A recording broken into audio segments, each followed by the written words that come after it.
Au nom de Jésus. Amen. Nous pouvons prendre place. Nous allons passer à la parole afin de bien manger. Le dimanche dernier, on a commencé à nous enseigner par l'évangéliste Gustave. C'était tellement merveilleux, mais il avait encore beaucoup de choses qui bouillonnaient en lui, qui n'a pas pu finir. Et ce matin encore, Dieu lui a donné la grâce de relâcher ce qu'il a mis dans son cœur. J'espère que chacun de nous, pour ceux qui étaient là, est-ce qu'on a été bénis le dimanche dernier? Alléluia. Aujourd'hui, nous continuons. Nous allons couler encore dans cette grâce. C'est pourquoi, sans plus tarder, je vais appeler l'évangéliste à venir afin de libérer ce qu'il a dans le cœur. Que le Seigneur vous bénisse. Alléluia. Alléluia. Merci.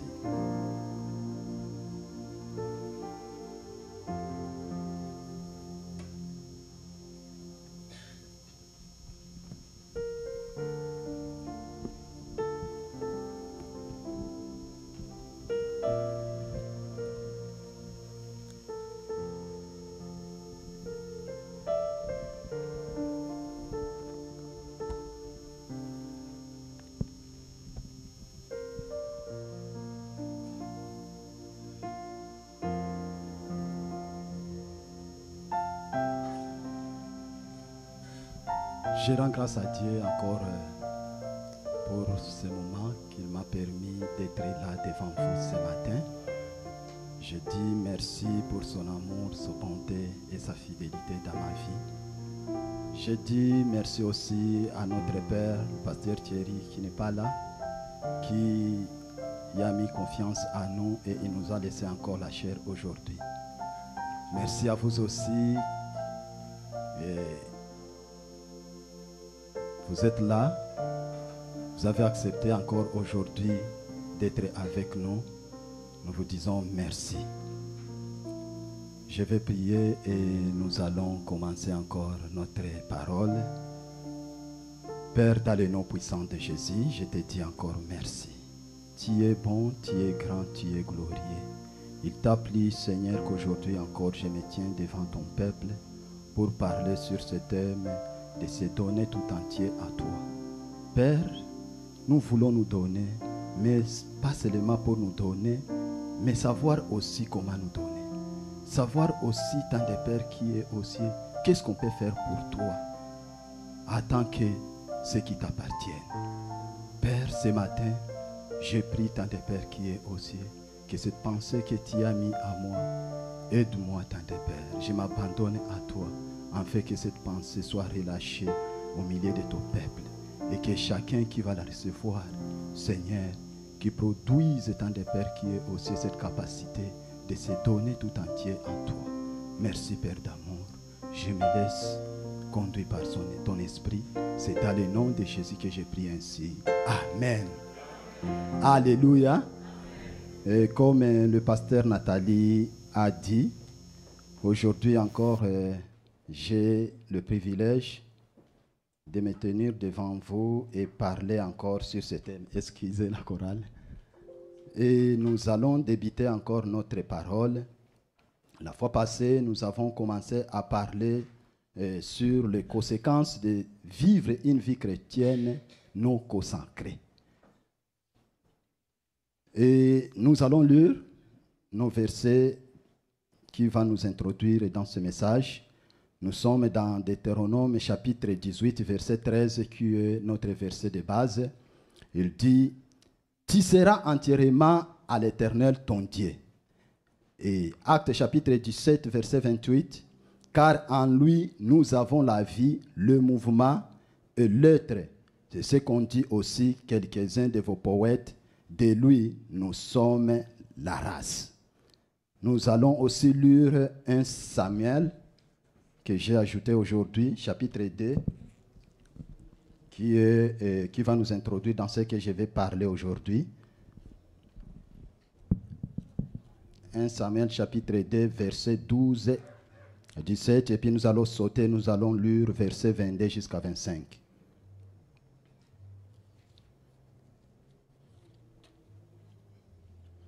« 1 Samuel 12, de 12 à 17, il dit, « Les fils d'Élie étaient des hommes pervers. Ils ne connaissaient point l'Éternel, et voici quelle était la manière d'agir ces sacrificateurs à l'égard du peuple.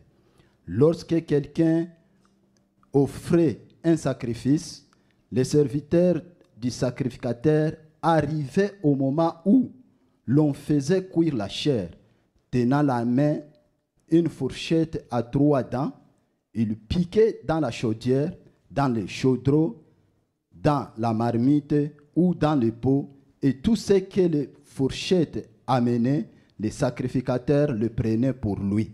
C'est ainsi qu'il agissait à l'égard de tous ceux d'Israël qu'il venait à Silo. Même avant qu'on fît brûler la graisse, les serviteurs du sacrificateur arrivaient et disaient à celui qui offrait les sacrifices, « Donne pour les sacrificateurs de la chair à rôtir. Il ne recevra de toi point de chair cuite, c'est de la chair crue qu'il veut. » Et si l'homme lui disait, « Quand on aura brûlé la graisse, tu prendras ce qui te plaira. » Les serviteurs répondaient plutôt, « Non, tu donneras maintenant, sinon je prends des forces. » Ces jeunes gens se rendaient coupables devant l'Éternel d'un très grand péché parce qu'ils méprisaient les offrandes de l'Éternel. On dit 22 à 25. Élie était fort âgé et il apprit comment ses fils agissaient à l'égard de tout Israël. Il apprit aussi qu'il couchait avec les femmes qui s'assemblaient à l'entrée de la tente d'assignation. Il leur dit, « Pourquoi faites-vous de telles choses? Car j'apprends de tous les peuples vos mauvaises actions. Non, mes enfants, ce que j'attends dur n'est pas bon. Vous faites pécher le peuple de l'Éternel. Si un homme pêche contre un autre, Dieu le jugera. Mais s'il pêche contre l'Éternel, qui intercédera pour lui? » Et ils n'écoutèrent point la voix de leur père, car l'Éternel voulait les faire mourir. Alléluia. Et comme j'ai dit, nous sommes en train de parler sur ce thème, donne-toi entièrement à Dieu. Et la fois passée, nous avons introduit ce sous-thème que je viens de parler des conséquences de vivre une vie chrétienne non consacrée. La fois passée, on avait vu que quand on parle des conséquences de vivre une vie chrétienne non consacrée, on est en train de parler des conséquences de servir Dieu dans le péché. Les conséquences d'être un chrétien, mais qui ne sert pas Dieu. Ou un chrétien, mais qui ne vit pas la volonté de Dieu. Alléluia. Et nous avons vu que la vie chrétienne est une vie qui se vit dépendamment de sa source. Et on a vu que la source de notre vie, c'est Christ ou Dieu. Alléluia. Et on a vu que toutefois, quand nous voulons vivre cette vie par nous-mêmes ou selon notre volonté, cette vie nous crée des conséquences.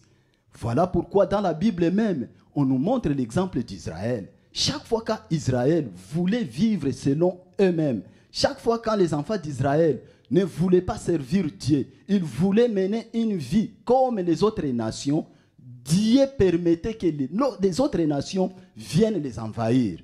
Alléluia. Et il les frappait. Au moment où ces nations-là vont les frapper, c'est par là qu'ils vont retourner vers Dieu. Voilà pourquoi nous aussi, quelquefois, nous sommes envahis par certaines choses. Nous sommes envahis par les démons. Quand nous ne voulons pas vivre cette vie comme Christ le fait. Quand nous ne voulons pas servir Christ comme lui il veut. Nous sommes envahis par des maladies. Nous sommes envahis par des situations. Alléluia. Bien-aimés, on a vu que pour que cette vie ne nous cause pas de problèmes, nous n'avons pas de choix de vivre selon Dieu ou selon Christ. Et on a vu que la bonne manière de vivre selon Christ, ce n'est que de se donner totalement à lui. Alléluia. Voilà, on nous a donné ce titre. Donne-toi entièrement à Dieu. Alléluia. Et après cela, nous avons dit, après ma méditation, qu'il y a 4 choses qu'on a trouvées qui étaient liées à ce thème. Et la première des choses qu'on a vu, c'était l'amour. On a trouvé que c'est l'amour. L'amour est lié à ce thème. Et pourquoi? On a vu que Christ lui-même nous a montré ça comme modèle. Parce que Christ, pour nous racheter de péché où nous étions, Christ s'est livré. Il s'est donné. Alléluia. Il s'est donné lui-même. Ce n'est pas sa volonté qu'il s'est donné. Il n'y a personne qui lui a influencé de se donner, mais c'est lui-même. Parce qu'il nous a tant aimés et il s'est donné à mourir sur la croix pour que nous lui appartenions. Alléluia. Et c'est comme ça que lui aussi, il s'attend de nous que nous puissions aussi volontairement nous donner à lui. Alléluia. Et la deuxième des choses que nous avons parlé qui est liée à ce thème, on a dit que c'est l'appartenance totale.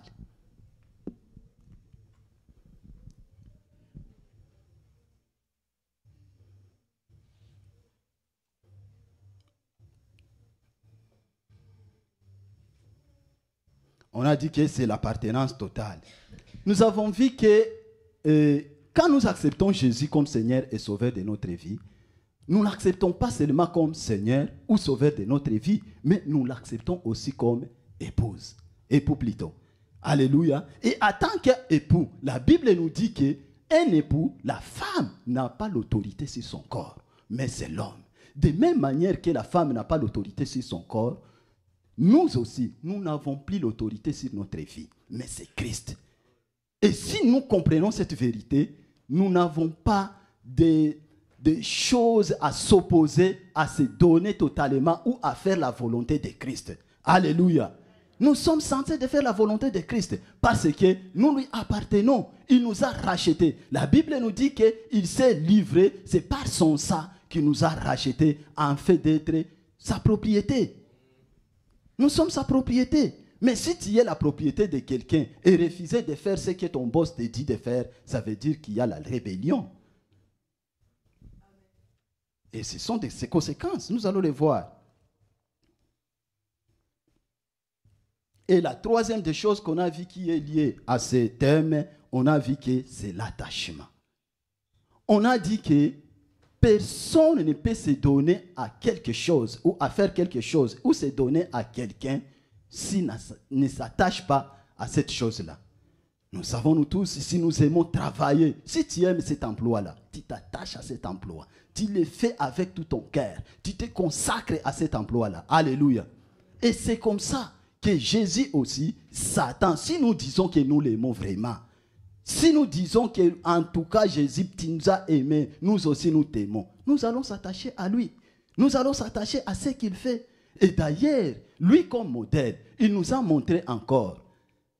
Quand il nous a aimés, quand il nous a rachetés, la première des choses qu'il a fait, il nous a achetés à son corps. Alléluia. Et c'est pourquoi on nous appelle les membres du corps de Christ. Alléluia. Et il s'attend aussi, en tant que membre, nous puissions vivre selon lui. Bien aimé, une branche ne peut pas vivre lui-même à côté ou indépendamment du tronc de l'arbre. Alléluia. Toute branche, il se nourrit de la sève qui découle du tronc. Alléluia. De la même chose, nous aussi, en tant que membres du corps de Christ, nous allons nous attacher toujours à Christ. Nous allons faire sa volonté. Nous allons faire sa joie. Alléluia. Et la dernière des choses que nous avons vues, à ce qui concerne les choses qui sont liées à ce thème, on a vu que c'est mourir à soi-même. Mourir à soi-même. On a lu un verset qui nous a dit que comme un est mort pour tous, nous tous, nous vivons pour lui. Alléluia. Christ est mort pour nous en fait que nous ne vivions plus selon nous, mais nous vivions selon Christ. Et nous sommes appelés à mourir sur nous-mêmes. Nous sommes appelés à mourir sur nous-mêmes. Et nous avons vu la fois passée qu'il y a des choses que nous avons à mourir à propos. Nous allons décider à mourir à propos. Et ces choses, si tu veux les connaître, tu vas suivre le message. Alléluia, parce que je n'ai plus le temps de parler de tout cela. Et aujourd'hui, maintenant, nous allons entrer dans les conséquences. Nous allons voir les conséquences qui sont liées à ces personnes-là, à une vie chrétienne qui n'est pas consacrée. Et nous avons déjà lu ces versets de 1 Samuel, chapitre 2, versets 12 à 17, et 22 et 25. On nous a montré l'histoire d'une famille qui était consacrée à Dieu. Élie était serviteur de Dieu. Élie était un sacrificateur. Élie était un juge d'Israël pendant 40 ans. Élie était descendant d'Ithamar. Ithamar qui était le 4e fils le plus jeune de la famille d'Aaron. Alléluia. Ça veut dire Élie était lévite. Et on connaît dans l'Ancien Testament que les Lévites c'était un tribu qui faisait les sacrifices ou les sacrificatures dans les temples en Israël. Alléluia. Élie était aussi sacrificateur comme nous. La Bible nous dit dans Apocalypse que Dieu nous a fait un royaume de sacrificateurs et de rois. Voilà pourquoi cet exemple d'Élie peut être un bon exemple pour nous, parce que nous aussi nous sommes des sacrificateurs. Alléluia. Et nous allons voir maintenant les conséquences que ces sacrificateurs ont vécues, en fait que nous aussi, nous puissions prendre des précautions pour que demain, nous ne pouvons pas vivre encore ces choses. Alléluia. Et nous allons voir le premier des conséquences. Après avoir lu la Bible, la première des conséquences que j'ai trouvées, c'était la désobéissance à Dieu ou à l'Éternel.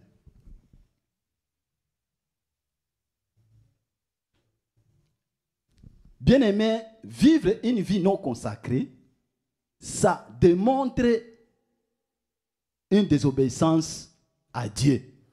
Dans 1 Samuel chapitre 2, verset 29, il dit « Pourquoi foulez-vous aux pieds mes sacrifices et mes offrandes que j'ai ordonné de faire dans ma demeure? Et d'où vient que tu honores tes fils plus que moi, en fait de vous engraisser des prémices de toutes les offrandes d'Israël, mon peuple. » Ici, c'est un verset qui est parmi ces versets que nous avons lus. Nous avons vu que les enfants d'Élie étaient aussi sacrificateurs, mais ils ne connaissaient pas la voix de Dieu.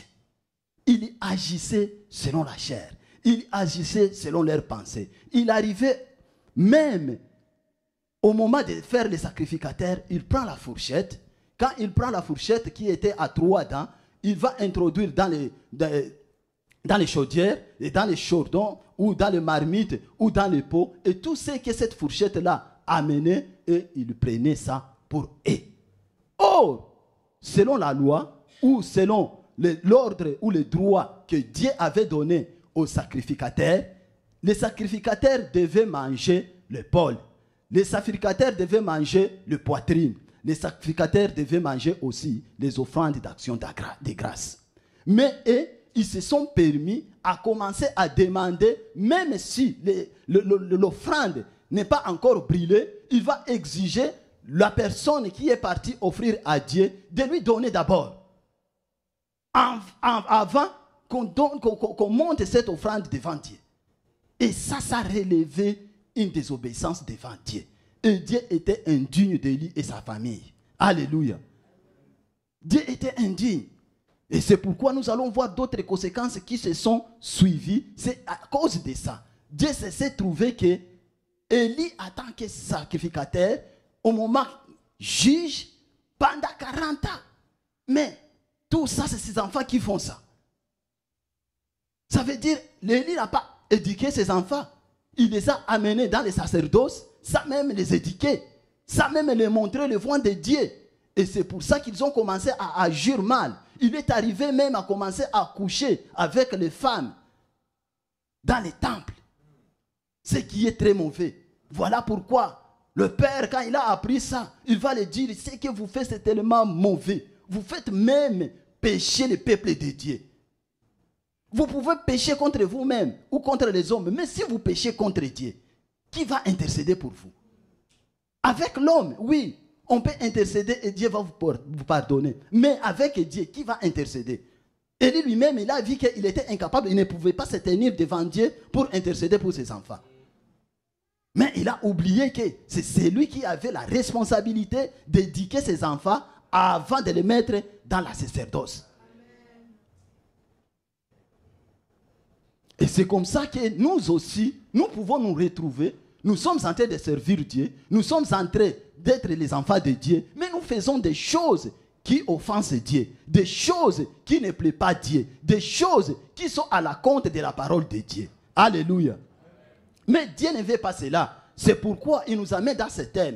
En fait que nous puissions être capables de se donner totalement à lui et vivre selon lui.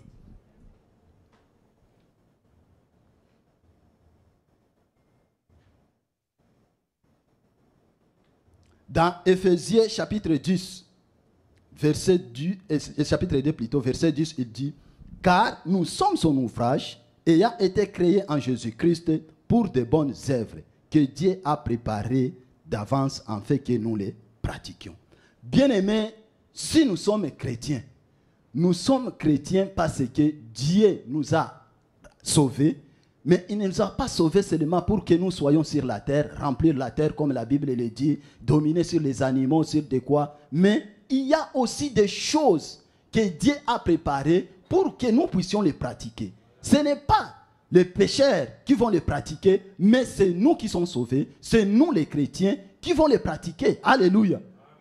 Et Dieu s'attend à cela. Mais quand tu viens maintenant dans cette vie chrétienne-là, tu arrives dans l'église, tu ne sers pas, tu arrives dans l'église, même si tu reçois l'appel de Dieu, mais tu veux ignorer, tu veux esquiver, tu veux faire ta volonté, tu veux faire marcher tes entreprises et laisser l'appel. Là, tu deviens désobéissant. Alléluia. Tu deviens désobéissant. Parce que Dieu nous a créés aussi à faire son œuvre. Alléluia. Dieu nous a créés aussi à marcher dans la sainteté. Ce sont de bonnes œuvres qu'il a créées avant de nous sauver sur la terre. C'était déjà là. Quand il nous a sauvés, nous entrons dans ces œuvres. Il ne les crée pas parce que nous sommes déjà sauvés. Non, c'était déjà là. Et c'était la vie là que lui, il voulait que nous puissions vivre. Alléluia. Mais si nous ne vivons pas cette vie, nous sommes en train de désobéir.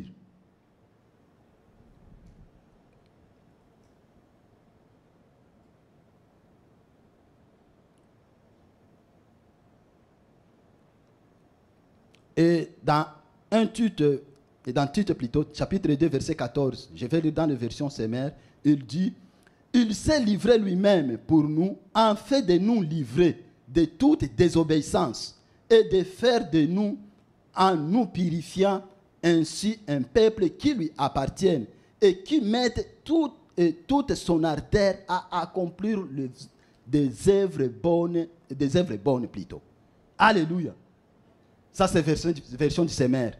Il dit qu'il nous a rachetés pour lui appartenir et il nous a purifiés en fait de nous donner pour accomplir de bonnes œuvres. Mais s'il nous a rachetés pour ça et que ces bonnes œuvres, lui, il veut que nous puissions les accomplir et que nous ne sommes pas en train de les accomplir, ça veut dire que nous sommes en train de désobéir. Nous sommes en train de désobéir. Bien aimé, la désobéissance n'est pas bonne. Et la Bible dit que la désobéissance est pire plus que la sorcellerie. Si tu désobéis Dieu, c'est pire plus que celui qui fait la sorcellerie.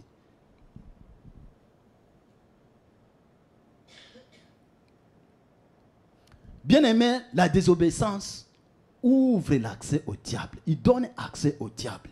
Si nous allons vivre dans la désobéissance contre Dieu, nous nous exposons directement au diable.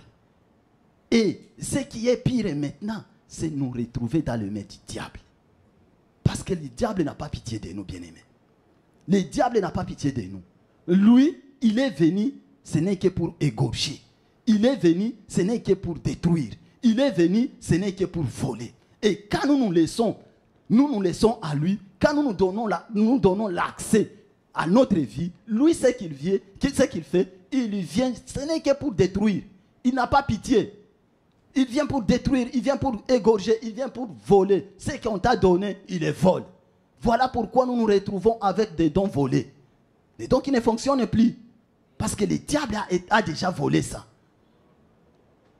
Pourquoi? À cause de la désobéissance. La santé volée.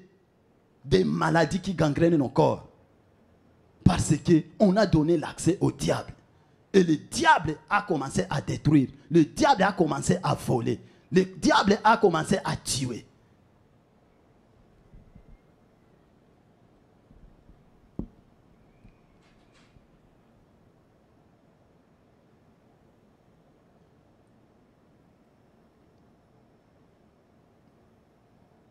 Dans Deutéronome chapitre 10, verset 12, il dit: maintenant Israël, que demande de toi l'Éternel ton Dieu, si ce n'est que tu craignes l'Éternel ton Dieu, en fait de marcher dans toutes ses voies, d'aimer et de servir l'Éternel ton Dieu de tout ton cœur et de toute ton âme. Alléluia.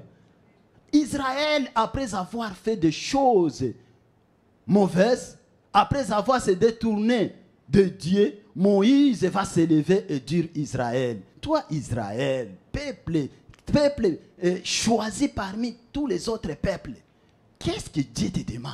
Qu'est-ce qui est difficile à toi de faire? Dieu t'a demandé, ce n'est que de lui aimer, de marcher selon sa volonté et de lui servir. Mais Israël, ces choses-là, il ne les mettait pas en pratique. Et voilà pourquoi quelquefois, il s'est retrouvé, commençait à vivre une vie misérable. Et nous aussi, que nous ne soyons pas comme Israël. Alléluia. Dieu nous a sauvés, il nous a donné sa vie. Il nous a tirés de ces royaumes de tyrannie, des royaumes qui gangrenaient nos corps avec des maladies, des oppressions. Il nous a amenés dans cette vie, une vie d'abondance, une vie bénie. Mais nous voulons encore nous mettre sous le joug du diable. Ce que Dieu veut, c'est que nous vivons selon sa volonté. Que nous puissions le servir. Que nous puissions nous donner à ce que lui, il aime. À ce que lui, il veut. Alléluia. Et nous allons voir la deuxième conséquence.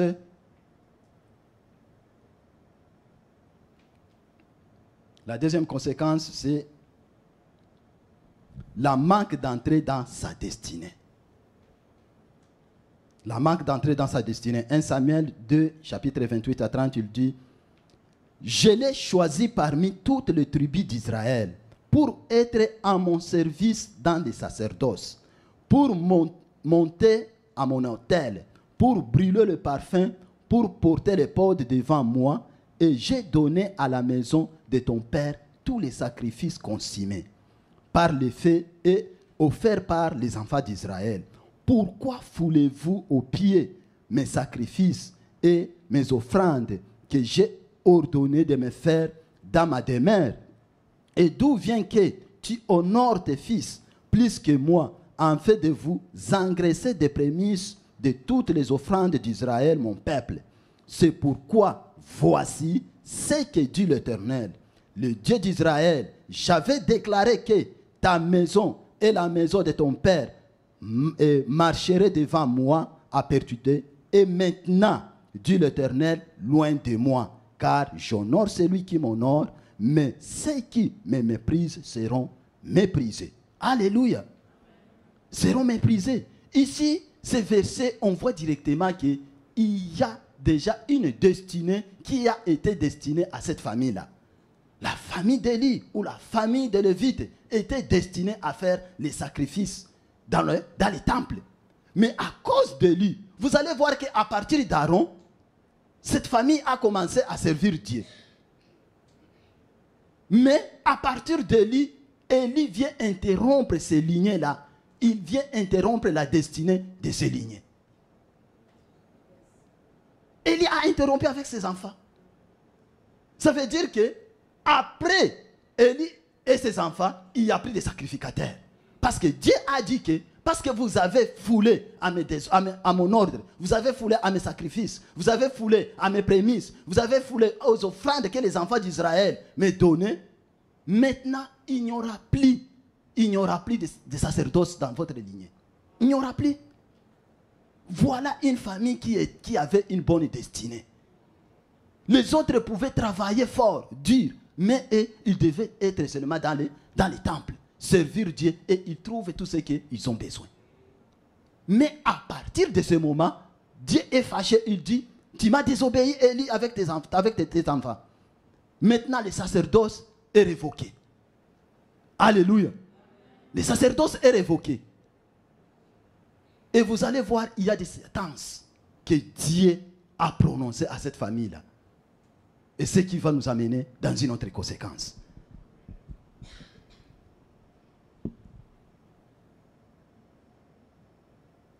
Bien-aimés, nous sommes chrétiens, beaucoup ont reçu des prophéties.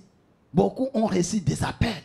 Tu vas servir Dieu, tu seras un tel homme, tu vas faire de grandes choses dans ta vie. Mais combien de nous qui vivent ça? Combien? On ne parvient pas, beaucoup de chrétiens ne parviennent pas à entrer dans leur destinée parce qu'ils ne vivent pas la vie que Dieu les a destinés à vivre. Ils ne vivent pas selon Dieu. Ils désobéissent Dieu. Ils ne marchent pas dans la sainteté. Ils ne veulent pas servir Dieu. Et c'est comme ça qu'ils n'entrent pas dans leur destinée. C'est comme ça qu'ils n'entrent pas dans leur destinée. Bien-aimé, la vie non consacrée a des conséquences. Si tu es chrétien, tu veux vivre une vie chrétienne, tu vas te donner. Parce qu'on a vu que c'est une vie qui se vit dépendamment de sa source. Dépendamment de sa source. Exemple, nous savons que s'il y a un étang, s'il y a, disons, un fleuve, c'est parce qu'il y a une source. Alléluia. C'est parce qu'il y a une source. Une fois si ces sources, on coupe ou on détache cet étang-là, ou ce fleuve-là avec sa source, vous allez voir dans quelques jours, ça va sécher. Alléluia. Ça va sécher. Parce que le fleuve ou l'étang-là, il n'est plus nourri par sa source. Et c'est comme ça que nous aussi, Dieu nous a créés avec un plan glorieux. Il a dit dans sa parole, je connais le plan que j'ai formé pour vous. Un plan de bonheur et non un plan de malheur. En fait que votre vie soit pleine de l'espérance. Mais, combien de nous qui vivent ça? Combien? C'est parce que quelquefois, nous nous déconnectons de notre source. Et c'est comme ça que nous vivons la sécheresse. C'est comme ça que nous n'entrons pas dans nos destinées. Bien-aimés, si nous voulons vivre cette vie chrétienne, nous allons nous donner, nous allons nous consacrer, nous allons faire la joie du Maître, nous allons faire la volonté du Tout-Puissant. Alléluia. C'est celui qui est la source de notre vie. C'est celui qui a parlé. Quand il nous a créés, il a dit, toi Gustave, tu vas faire telle chose. Tu vas vivre comme ça, tu seras comme ça. Mais si je viens et que je ne vis plus dans sa volonté, tout ce qu'il a parlé, ça n'a plus d'effet sur ma vie.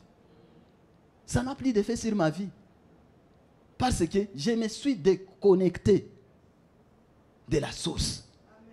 Parce qu'il fallait que la source continue à m'inonder, continue à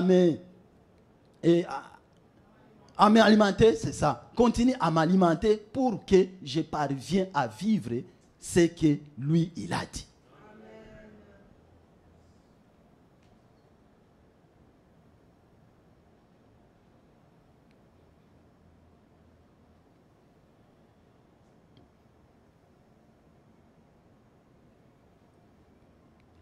La troisième chose, je pense que je devrais lire, je vais donner juste l'exemple. On a l'exemple de Aaron et Moïse. Aaron et Moïse, nous savons tous que Aaron et Moïse, c'était les gens qui ont été choisis par Dieu depuis Égypte pour faire entrer les enfants d'Israël à Canaan. Mais est-ce que Aaron et Moïse ont entré? Non.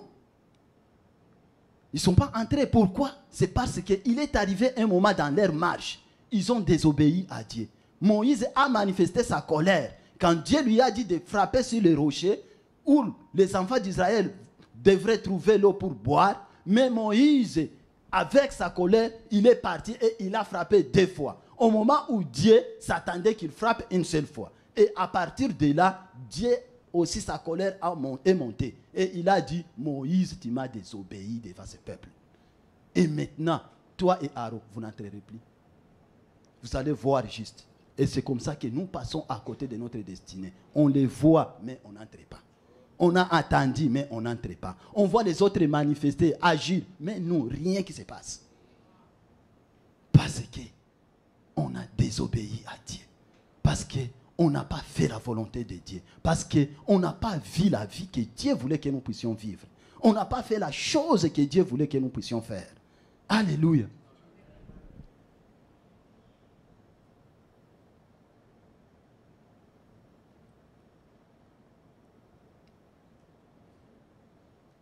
Bien-aimé, la troisième des choses que ça attire, ça fait, ou la troisième des conséquences, c'est attirer la malédiction sur soi. Quand tu vis une vie chrétienne et non consacrée, une vie de péché, tu es en train d'attirer la malédiction sur ta vie. Ou sur même ta famille. On voit ici avec 1 Samuel chapitre 2 verset 35 à 36, il dit: je m'établirai un sacrificateur fidèle qui agira selon mon cœur et selon mon âme. Je lui bâtirai une maison stable et il marchera toujours devant mon oint. Et quiconque restera, écoutez maintenant, quiconque restera de ta maison viendra se prosterner devant lui pour avoir une pièce d'argent. Dans une autre version que j'ai lue, on dit ces pièces d'argent, on dit obol. Obol, quand j'ai regardé la définition de mon obol, obol signifie une contribution. Et un morceau de pain et dira: attache-moi, je te prie, à l'une de ces fonctions du sacerdoce, en fait que j'ai un morceau de pain à manger. Alléluia. Bien-aimés, imaginez ces gens qui étaient destinés. Quand les gens viennent, ils le donnent. Ils sont là. Ils prennent eux-mêmes ce qu'ils veulent. Mais maintenant, Dieu va prononcer une sentence à sa destinée, à sa postérité, que personne de lui ne pourra plus servir Dieu ou entrer dans les sacerdoces. Et pour trouver à manger, Dieu va susciter d'autres serviteurs. Et par eux, maintenant, ils vont aller pour se prosterner devant eux et commencer à demander même un morceau de pain pour manger. Ça, c'est une malédiction. Parce que la Bible nous dit dans Psaume, David a dit dans Psaume chapitre 37, je pense. Oui, dans Psaume chapitre 37, verset 25, il dit: j'ai été jeune, j'ai vieilli, et je n'ai point vu le juste abandonné, ni sa postérité manger de son pain. C'est David qui a dit ça. Mais si on commence à vivre cette vie de mendicité, cette vie de commencer à compter sur les autres pour que toi tu manges, pour que tes enfants mangent, ça c'est une malédiction, bien-aimé. C'est une malédiction. C'est une malédiction. Et Dieu ne veut pas que nous puissions nous retrouver un jour dans ça. Voilà pourquoi il nous demande de nous donner tout entier. Faisons la joie de Dieu. Faisons l'œuvre de Dieu. Servons notre Seigneur. Servons celui qui est la source de notre vie. Et nous allons voir que notre vie sera parfaite.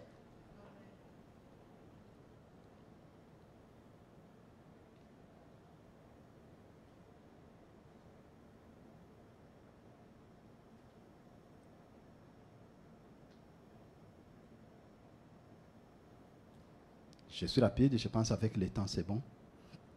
Et la quatrième des choses, ça attire la mort prématurée. Ça attire la mort prématurée. Dans 1 Samuel 22, chapitre 2, verset 31 à 24, il dit, « Voici le temps arrive où je retrancherai ton bras et le bras de la maison de ton père, en sorte qu'il n'y aurait plus de vieillards dans ta maison. Tu verras un adversaire dans ta demeure, tandis qu'Israël sera comblé de biens par l'Éternel, et il n'y aura plus jamais de vieillards dans ta maison. Je laisserai subsister auprès de mon autel l'un des tiers, en fait de consumer tes yeux et d'attirer ton âme. Mais tous ceux de ta maison mourront dans la force de l'âge. Et tu auras pour signe ce qui arrivera à tes deux fils. Ophni et Phinehas, ils mourront tous et tous les deux les mêmes jours. Alléluia. Bien-aimés, et c'est ce qui s'est passé dans la vie de Ophni et Phinehas. Quand ils étaient partis à la guerre, après savoir que Dieu a dit ça à travers la bouche de Samuel, Ophni et Phinehas, ils étaient partis à la guerre avec Israël, c'est eux qui ont tombé là-bas. Et quand l'un de ses compagnons est retourné pour annoncer à Élie, Élie aussi est tombé et il est mort le même jour. Regarde, c'est la mort prématurée parce que ce n'était pas encore le temps d'Élie de mourir.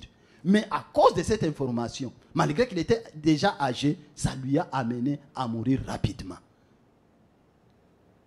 Regardez, ils sont morts étant jeunes.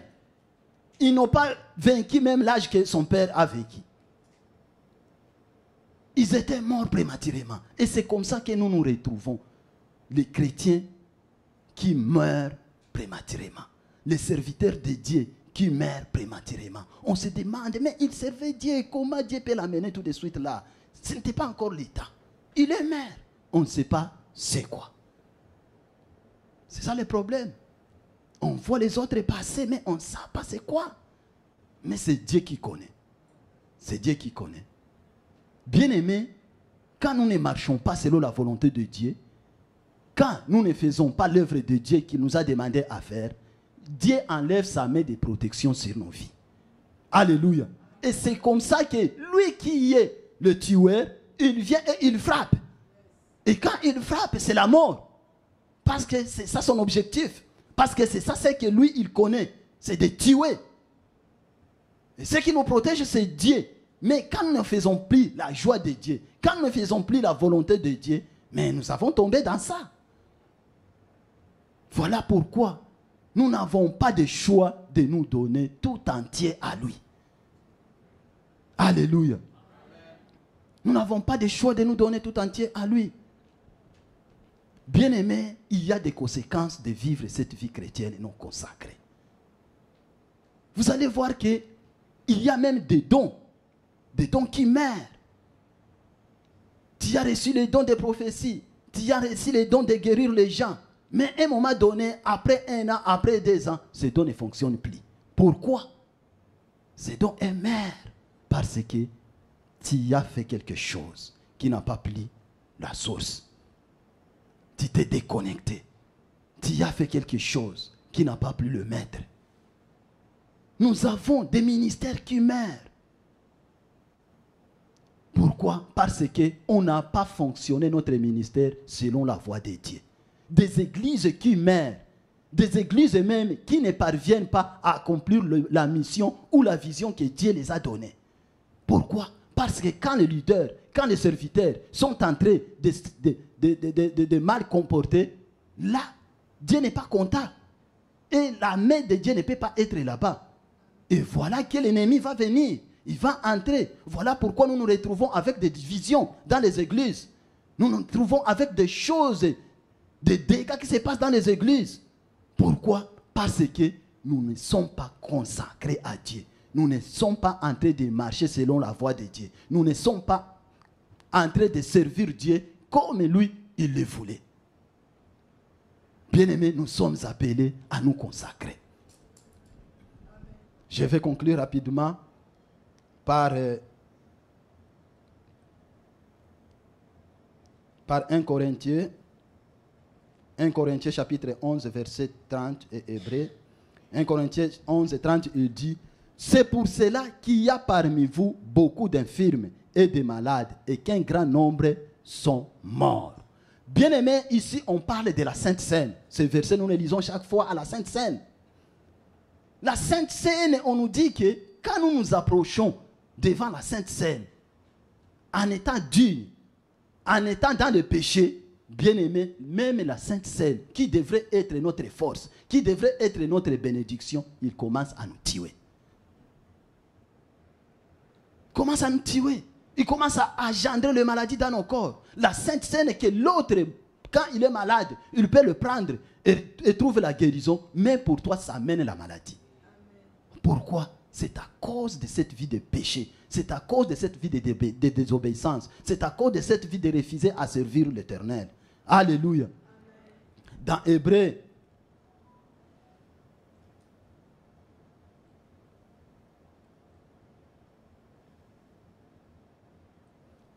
chapitre 12, verset 28-29, il dit, c'est pourquoi, recevant un royaume inébranlable, montrons notre reconnaissance et en rendant à Dieu un culte qui lui soit agréable, avec piété et avec crainte, car notre Dieu est aussi un feu dévorant. Alléluia. Bien-aimé, Dieu nous aime, mais le même Dieu qui nous aime, il est le même Dieu aussi qui a frappé Israël.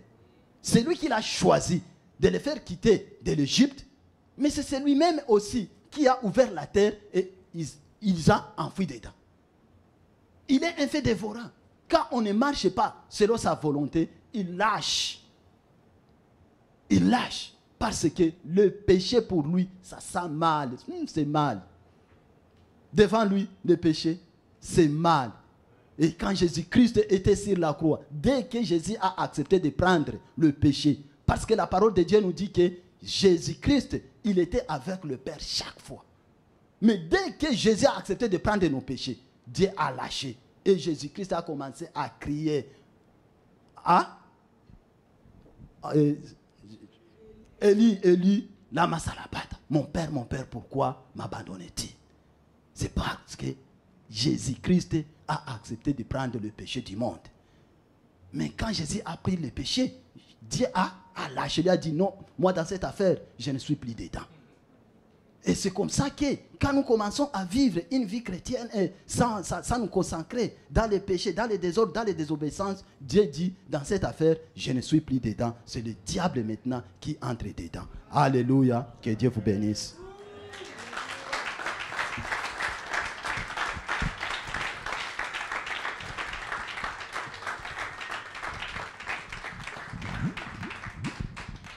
Nous allons juste nous lever et nous allons nous incliner. Une minute pour prier à ce qui concerne ce message. Nous allons prier que Dieu nous aide. Que toutes ces conséquences que nous avons vues, les enfants d'Élie vécu, que cela ne puisse pas nous arriver. Que nous puissions nous aider. Qu'à travers ces messages, que Dieu nous donne la capacité de lui obéir. Que Dieu nous donne la capacité de s'attacher à son œuvre. Que Dieu nous donne cette capacité, malgré les circonstances qui peuvent nous entourer, que nous puissions nous garder saints. Prions dans le nom puissant de Jésus. Père, dans le nom puissant de Jésus, nous te disons merci pour ce message. Merci pour cette parole relâchée, tant de Père, au milieu de nous.